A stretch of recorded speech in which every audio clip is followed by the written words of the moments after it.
Good morning. Welcome again to Morning Devotions, and thank you again so much for our time together. It's a beautiful Monday morning, and oh my goodness, this week is going to be better than last week with all of the floods and the rains and the canceled classes.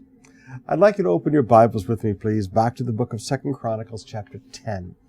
And I'd like to talk with you about why we make wrong decisions. Oftentimes it's because we harden our hearts to good advice and we listen to the wrong source of advice.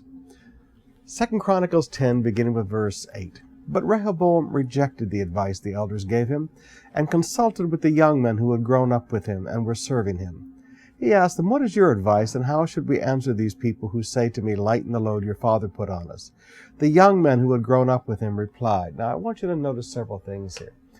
First of all, typical young man, flush with proving himself, pride of proving himself, arrogance of trying to prove himself.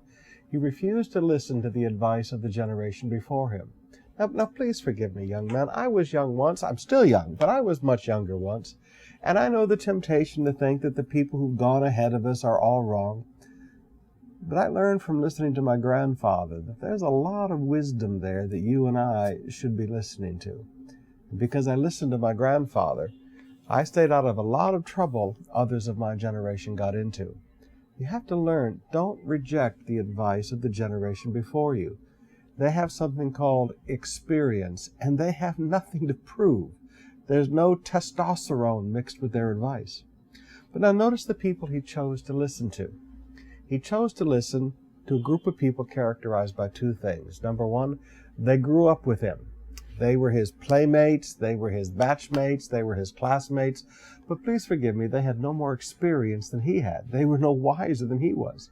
Now, why do you listen to somebody who doesn't know any more than you do? I mean, please, why ask advice from somebody who doesn't know anything more than you do? That's not even logical. But he did. And secondly, they served him. Now, why do you ask advice of people who want to please you rather than tell you what you need to hear? These people are dependent upon him for their income. A pastor friend of mine sat down with me one day and he said, "Dave, you've got your church organized all wrong. You know, you have these board members from the church and you have these people in the...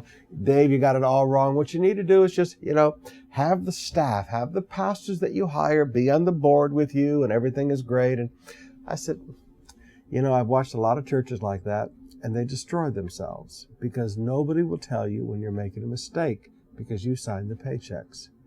Don't listen to the advice of people who serve you, and don't listen to the advice of people who don't know anything more than you do.